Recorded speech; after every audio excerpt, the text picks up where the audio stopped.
Hey fellow crafters, it's Jenni Bowlin. Welcome to my studio and welcome to my very first YouTube video. I'm going to show you today a few of my favorite techniques with some of my new Ranger inks and paints. So first I'm going to show you how to take any item and give it the perfect vintage look. This is my Malted Milk dye ink pad. And you may take a look at this and think it's not necessarily a color that you would stamp with, let's say with an acrylic stamp or a rubber stamp. Really what it's mostly used for is as a background, and I'm going to show you exactly what I mean. So I'm going to take the top off and grab a blending tool. And as you can see, here's two hearts, and this has a couple of our JBS papers that have more of a vintage look naturally to them. This is how they were printed. And this is another heart with another paper of ours that has a white background.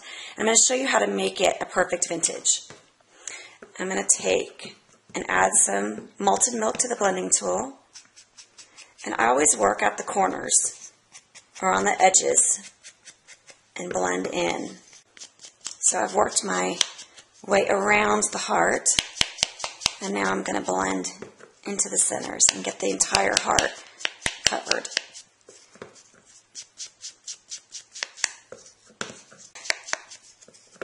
Almost done.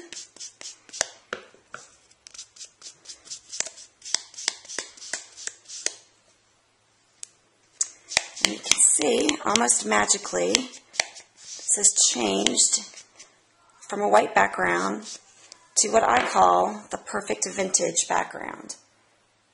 And you could keep adding and blend it a little bit more. But now this heart matches just a little bit better against the more vintage style background papers I've got here. So next I'm going to show you how you can alter some of our products. A couple of my favorite products. We have a lot of different buttons in our JBS line. One of my favorites are our chipboard buttons. And these are some examples here. This is our bingo set and this is our ledger set. But I'm going to take my spice tin pad,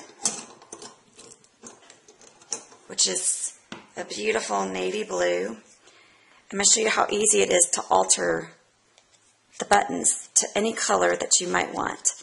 So again, I've loaded the blending tool and I started around the edges first, and now I'm blending towards the inside. And the buttons have this kind of beautiful matte paper finish that really takes ink very well. I'm going to switch into a red one.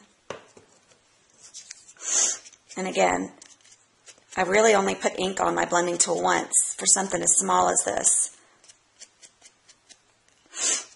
I've got a little blue on my fingers coming off here, but you could use some baby wipes and get yourself clean before you moved on to another color. You get the idea, though. So there's a great red one. I think I've got some other ones that are already done here. Here's one done with one of our greens. This is the navy blue as well. And you can see how easy it is to alter chipboard into any color you might want. Another fun technique with the paint dabbers. These are some of our buttons. Our vintage style buttons. And I'm going to take a malted milk paint dabber, it's a dabber. And I'm going to get just a little bit of paint and use this piece of paper towel to get the sponge tip charged with some paint, but not a lot. And I'm going to very lightly go across the top of the button, just enough to get the embossed areas covered. So as you can see, it's much more dramatic on the black, a little more subtle on the pink. But I just love that for a shabby chic look. And here I'm going to show you with some red, just to give you another example.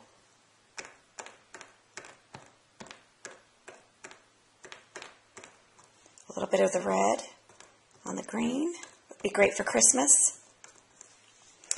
And a little bit of red on the black. And here's another one that was done as well, the brown with some malted milk. And this is our our chili powder, which is our little bit darker, more of a deep vintage red that I used here on these. And lastly, I'm going to show you a fun tie-dye technique with our chipboard pieces in our ink. So this is one of our plain chipboard pieces, and our JBS chipboard pieces are, of course, a basic chipboard piece, but they have a glossy paper layer on top.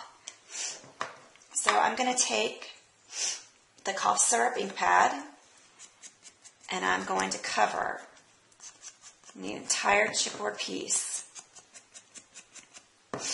Again, moving around the edges first and blending inside. Now you don't want to do the entire piece, the edges first, because by the time you get back to the other end, you'll end up with some pretty strong lines. So you want to make sure you move in as you go.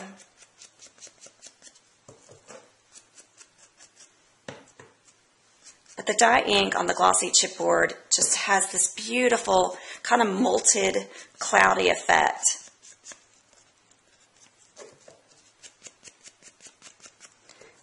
Almost done. Okay, so I have this inked chipboard bird. And I'm going to take a Ranger Mini Mister. It's just filled with water. And I'm going to do a quick spritz over it. Because the dye ink is water-based, the water is going to basically pull up some of the ink that's on there. I'm going to take a clean paper towel, and I'm just going to press it and pull up those water drops, which is in turn going to pull up some of the ink. And it's very subtle, but it's a really cool, simple, again, altered look, a shabby look, and I just love it. So thanks for listening, guys, and I will be back again soon with another video of some of my favorite techniques.